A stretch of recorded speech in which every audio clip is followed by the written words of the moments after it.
My parents never even bothered to call me by my real name. To them, I was just the dumb one. That was the label they stamped on me from the time I could barely read. Meanwhile, my brother Tom was celebrated like he was some kind of royalty. He was the genius, the pride of the Smith family, the one who made it all the way to Harvard on a full scholarship. On his graduation day, my father stood tall in front of hundreds of guests, bragging about the empire Tom would inherit. He promised him the family's $75 million company, a brand new Tesla, and our $13 million mansion in New York. Everyone clapped like it was a coronation. I sat in the back, invisible, humiliated, wondering how I could ever escape the shadow they forced me into. And then it happened. A man I had never seen before stepped up to me. He leaned down, handed me a thick white envelope, and whispered into my ear, "It's time to tell them who you really are."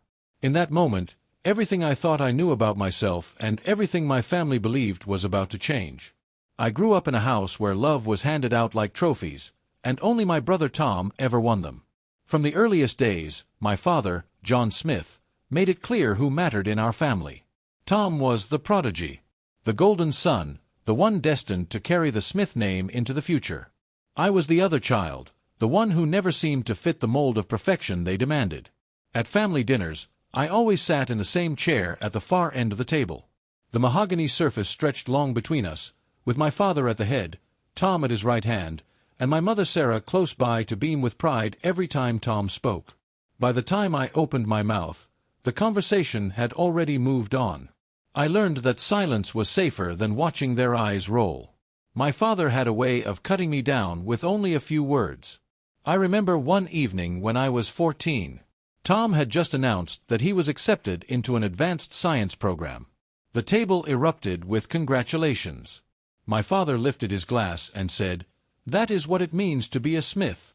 Excellence, leadership, brilliance." He turned to me with the faintest smirk. "And you, Mike, you managed to pass gym class.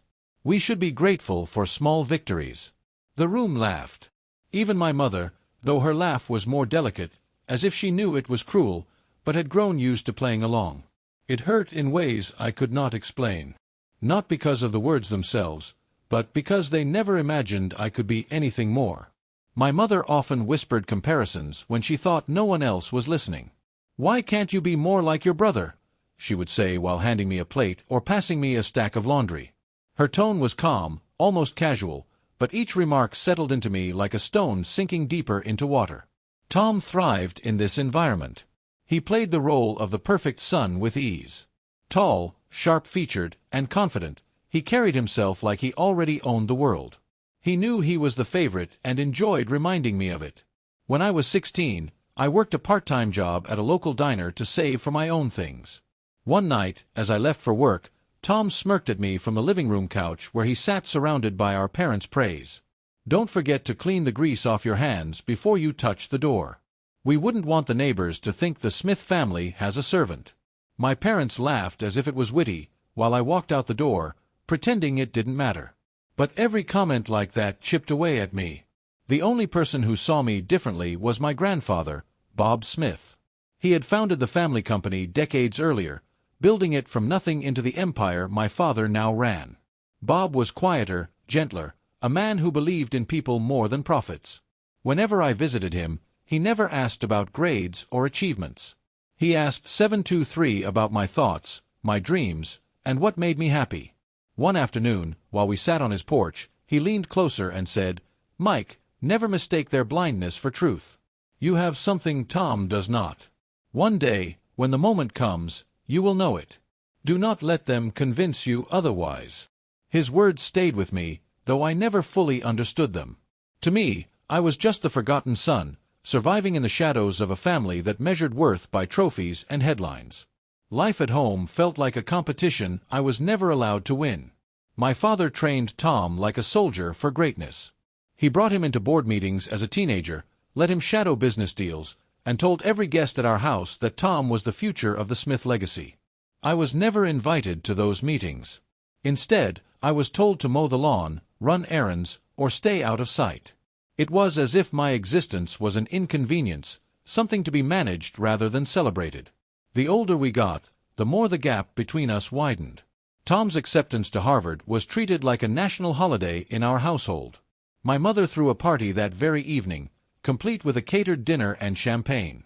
Strangers congratulated me, assuming I must be proud. But behind the polite smiles, I felt invisible, as though I had no identity outside of being Tom's brother. I was 19 when I realized I could not rely on my parents for love or validation. I started working multiple part-time jobs, saving quietly, building small pieces of independence they never acknowledged. While Tom returned from his summers abroad with stories of Europe, I spent mine stacking boxes in warehouses and washing dishes. My parents dismissed my work as wasted time, never realizing it gave me strength they had never imagined. Still, the weight of their judgment pressed down every time we gathered as a family. My father's words echoed in my head. "Mike, you will never amount to anything." My mother's sighs followed me down hallways. Tom's laughter reminded me of how effortless his life seemed compared to mine. By the time his graduation approached, I'd already braced myself for the humiliation I knew was coming. It was never a question of if they would favor him again, but how public and painful they would make it. I prepared myself to sit in silence, to swallow my pride while they celebrated Tom as the crown jewel of the Smith family. What I did not know was that the life they had forced me to accept, the one filled with shadows and shame, was about to collide with a truth that would shake the entire family. I had no idea that the envelope waiting for me that day would prove my grandfather's words right, and that my silence would not last forever. The day of Tom's graduation was a performance from the moment I woke up. My parents treated it as if it were more important than any holiday or milestone we had ever celebrated. My mother, Sarah, rushed through the house, giving orders to the staff about floral arrangements, catering deliveries, and the guest list. My father, John, stood in the foyer, adjusting his cuff links, already rehearsing the speech he would give to the hundreds of guests who had been invited. I had no role in this day other than to sit quietly.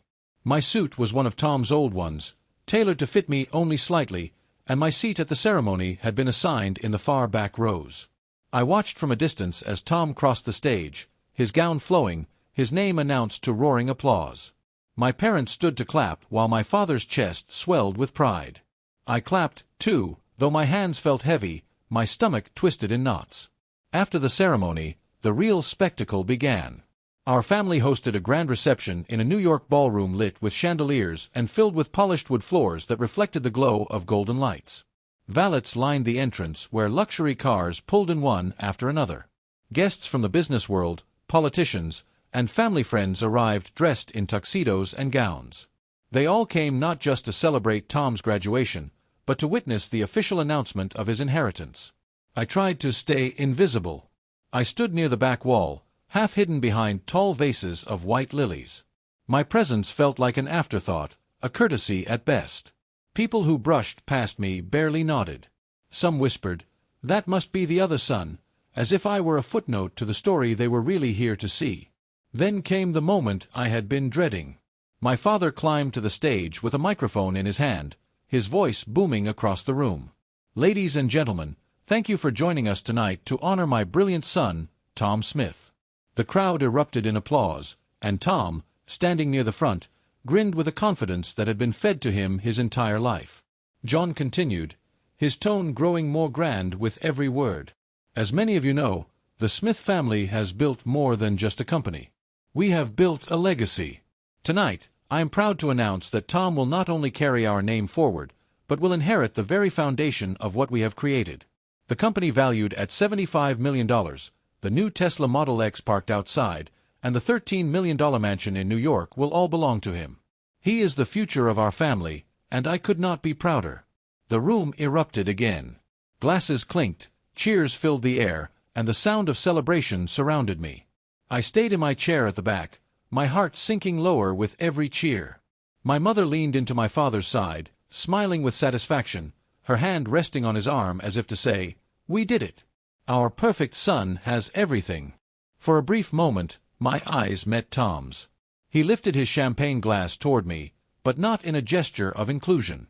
His smirk was sharp, mocking as if he were toasting my failure. Message in his eyes was clear. I had lost. He had won. I wanted to disappear, to vanish from that room where I felt like nothing more than a shadow. The humiliation pressed down on me heavier than ever. I thought of the years I had worked unnoticed, the nights I spent alone believing maybe, just maybe, they would see me differently someday. But with those words from my father, that dream was destroyed in front of everyone. As the crowd cheered for Tom, my mother walked past me on her way toward the stage. She stopped just long enough to whisper in a voice sharp enough to cut. "At least don't ruin this day for your brother. Keep to yourself." Then she was gone, smiling again as she reached for Tom's hand. The speeches continued. The toasts grew louder, and I remained rooted in my chair. I clenched my fists beneath the table, trying to hold myself together. Rage mixed with sorrow in my chest, a storm I could not show anyone. I thought of my grandfather, Bob, the only one who had ever spoken to me as if I mattered. His words echoed again in my head. "One day the truth will set you free." But what truth? To me there was only this reality. My parents had chosen their favorite, and my brother had won the crown. I was the forgotten son. The embarrassment seated in the shadows while the rest of the family basked in golden light. The conflict that had defined my entire life had never been clearer. I was not just excluded. I had been erased. My father had announced it to the world, and the applause that followed felt like nails sealing a coffin. In that moment, I believed I would always remain silent. That I would endure this day as I had endured every insult, every whisper, and every cruel laugh. What I did not know was that this very night would deliver something I had never expected. It was when the applause finally began to settle, when the music started to play again, that I noticed a man in a dark suit moving toward me through the crowd. He was not clapping. He was not smiling. He carried something in his hand, and his eyes were fixed on me alone. The man moved with purpose, weaving through the crowd as if none of the laughter, music, or celebration mattered to him. His gaze locked on me, steady and unflinching, and I felt the air shift before he even reached my table. He was tall with sharp features and an expression that revealed nothing. When he stopped beside me, he bent slightly, slid a thick white envelope onto the table, and whispered into my ear with a voice low and deliberate, "It's time to tell them who you really are." Before I could respond, he straightened his jacket, gave the smallest nod, and walked away, disappearing back into the crowd as quickly as he had appeared. I sat frozen, staring at the envelope resting against the polished wood. My fingers trembled as they hovered above it. 4 years, I had been dismissed, mocked, and silenced, but never had anyone suggested there was more to me than what my family had declared.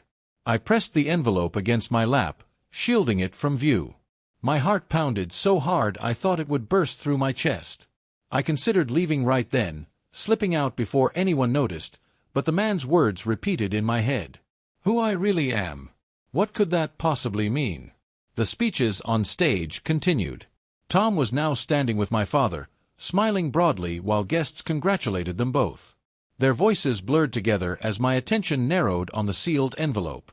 I slid a finger beneath the flap and hesitated. Part of me feared it was a cruel trick, another way for fate to humiliate me. But another part, the part that still carried my grandfather's words, urged me forward. I tore the seal and opened it. Inside were several documents bound together along with a folded handwritten letter. The documents bore official stamps and signatures. My eyes raced across the first page, and my breath caught when I saw my name written. Clearly, not as an afterthought, not in mockery, but in legal recognition. The shares of the Smith Company, the trust that controlled the New York mansion, and accounts I had never heard of, were all listed under me, Mike Smith. The final page contained a transfer of authority signed years earlier by my grandfather Bob himself. My hands shook harder. I unfolded the letter and saw my grandfather's handwriting familiar and steady. Mike, if you are reading this, it means the time has come. I watched both you and Tom grow, and I knew early on that the future of this family could not rest on arrogance or pride. I chose you because you understand humility, because you know what it is to endure without recognition, and because you see people for who they are rather than what they can give you. Do not doubt yourself any longer. Everything I built belongs to you. I stared at the words until my vision blurred. My grandfather had chosen me. Not Tom, not my father, not the version of perfection my family worshipped me. For years I had believed their cruelty defined my worth. But here was proof that the man who started it all had seen me differently. My chest tightened with a mix of disbelief and defiance. I wanted to leap up and shout the truth, but fear held me in place. My father stood at the front of the room, his voice full of authority, his reputation glowing brighter than the chandeliers above him. If I interrupted him, if I dared to challenge his announcement, the backlash could be crushing. The Smith family name was power, and John Smith had spent a lifetime protecting it with intimidation and control. But then I thought of every moment that had led me here. My father's smirk when he called me useless. My mother's whispers that I was nothing compared to Tom. My brother's cruel jokes disguised as wit. The years of silence I had endured, hoping for the smallest scrap of approval. For too long I had let them decide who I was. The envelope in my hands was more than paper. It was freedom. I closed the folder and tucked it inside my jacket, pressing it firmly against my chest. The decision crystallized within me. I would not stay silent. Not this time. I would not let my father's voice drown mine out any longer. The music softened as another toast began. Glasses raised in Tom's honor, cheers echoing through the room. I rose slowly from my seat, my legs unsteady, but my resolve solid. For the first time in my life, I felt taller than the weight of their judgment. As I made my way toward the stage, a few heads turned, curious. My father noticed me approaching and frowned, clearly displeased at the interruption. Tom smirked, assuming I was there to congratulate him publicly, to play my usual role of silent shadow. My mother shook her head subtly, her eyes sharp with warning, but my grandfather's words rang in my mind. One day, the truth will set you free. This was that day. I climbed the steps to the stage, my pulse racing, my hands clenched at my sides. John leaned toward the microphone, attempting to usher me away with a forced smile. "Mike, this is not your moment," he muttered under his breath. But I stood my ground. My voice, though trembling at first, grew stronger with every word.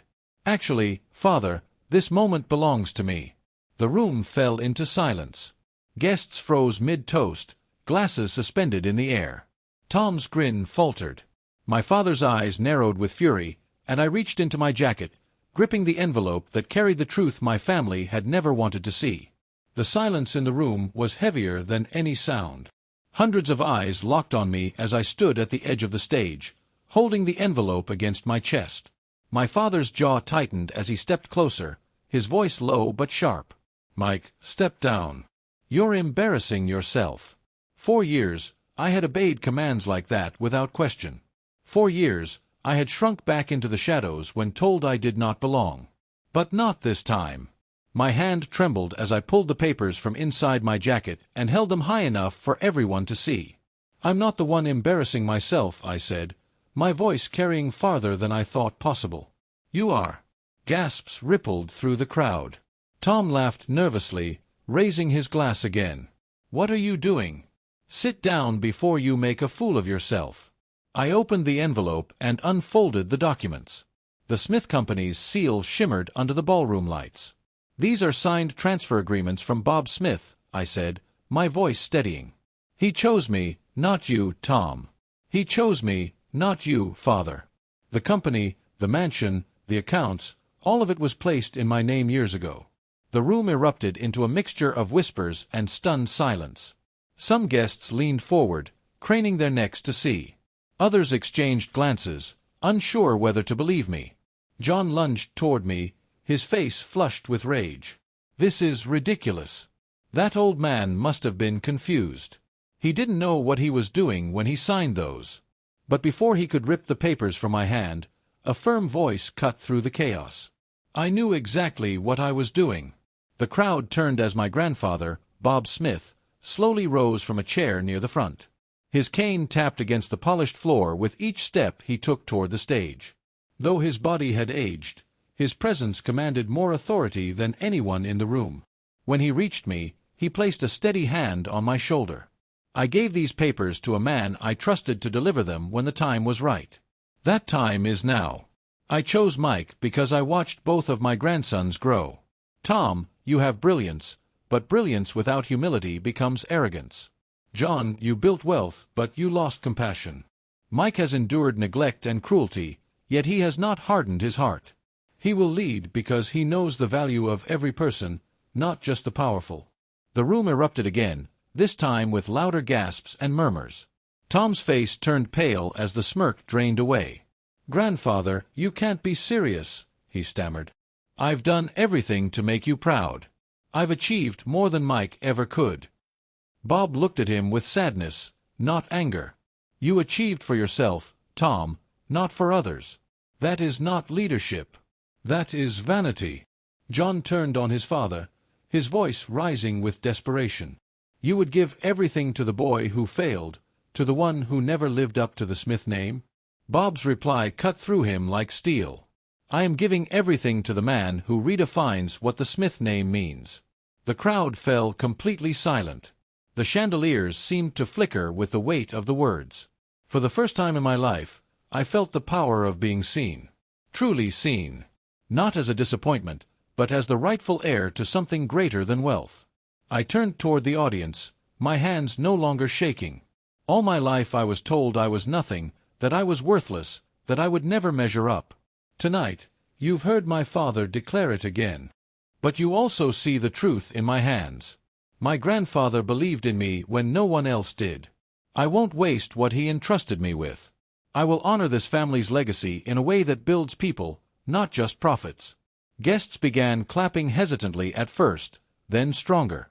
The sound spread through the room until it drowned out the silence that had suffocated me for years. My father's face burned red with fury, but he had no words left. My mother's lips trembled, her perfect smile gone. Tom stood frozen, his glass still raised as if time had abandoned him. The stranger who had delivered the envelope appeared again at the back of the room, watching quietly, then gave me a single nod before stepping away. Whoever he was, he had been the bridge between my grandfather's promise and this moment of truth. I felt a rush of clarity. This was not just about inheritance or wealth. This was about breaking free from the chains my family had wrapped around me since childhood. The humiliation, the cruelty, the years of silence, all of it had led to this night where I could finally stand and speak without shame. I faced my grandfather and bowed my head slightly. "Thank you for believing in me." He squeezed my shoulder. "Now show them why I was right." When I looked back at the crowd, I no longer saw strangers staring at the family's failure. I saw witnesses to my transformation. I saw the end of the story they had always told about me and the beginning of the one I would write myself. For the first time, Tom lowered his eyes, unable to hold mine. The smirk was gone, replaced by something he had never felt toward me before, fear. And in that ballroom, under the glare of the chandeliers, I realized the truth. I had never been the dumb one. I had only been waiting for the right moment to show them who I really was. The applause faded into murmurs as the weight of what had just happened settled over the ballroom. My father's hands clenched at his sides, his voice low and bitter. "This is not the end. You have no idea what you're getting into, Mike." He turned sharply and stormed out, his polished shoes striking the floor like gunshots. My mother followed, her eyes avoiding mine, her face pale beneath the layers of makeup. She had spent her entire life building the image of a perfect family, and in one night it had shattered in front of everyone she sought to impress. Tom stayed rooted where he stood, shoulders stiff, fists trembling around the stem of his glass. He looked at me with a mixture of disbelief and rage, as if I had stolen something he had already claimed as his birthright. "You don't deserve this," he hissed. "You're nothing compared to me." I met his eyes without flinching. For the first time, I did not shrink beneath his words. "Maybe I'm not what you think I should be, but I am what grandfather believes I can be. That's more than enough." The look on his face told me the truth he could not admit. He was afraid. Afraid because the foundation of his superiority had just crumbled. My grandfather stood taller than I had seen him in years. He leaned on his cane, but his voice carried strength. "This family will change starting tonight. The company is in good hands, and for once those hands belong to someone who knows the cost of being overlooked. Mike, the burden is yours now, but it is also your gift." Those words sank into me with a weight that was both terrifying and liberating. I knew the path ahead would not be easy. Running a company worth millions was more responsibility than I had ever imagined. But for the first time, I believed I could rise to the challenge. Not because I wanted to prove my father wrong or humiliate my brother, but because I wanted to honor the faith my grandfather had placed in me. The guests slowly began to applaud again, this time not for Tom or John, but for me. The sound filled the room like a tide washing away years of silence. My chest lifted as I stood taller, no longer hiding in the shadows of my family. Later that night, when the crowd had thinned and the chandeliers dimmed, I stepped outside into the cool New York air. The city lights stretched across the skyline, glowing against the dark. For years, I had looked at those lights as symbols of a world that belonged to everyone but me. Now they felt different. They felt like a promise of something I had finally earned. I thought of the boy I had been sitting at the end of the table, mocked and dismissed. I thought of the countless nights I believed their words, believing I truly was nothing. And I thought of the man I was becoming, standing here with the truth in my hands, free at last from the cage they had built around me. The lesson was clear. Being underestimated does not define your worth. Sometimes the cruelest judgments prepare you to lead with strength no one expects. The labels others place on you do not determine your future. What matters is the truth you carry within yourself and the courage to stand when the moment arrives. My grandfather joined me outside, resting his hand on my shoulder. "You see now, don't you?" he asked softly. "Yes," I answered. "I see it clearly." He smiled, his eyes reflecting the city lights. "Then carry it well. The future is yours." I breathed in deeply, letting the night air fill my lungs. The fear, the shame, the years of being invisible, they no longer held me.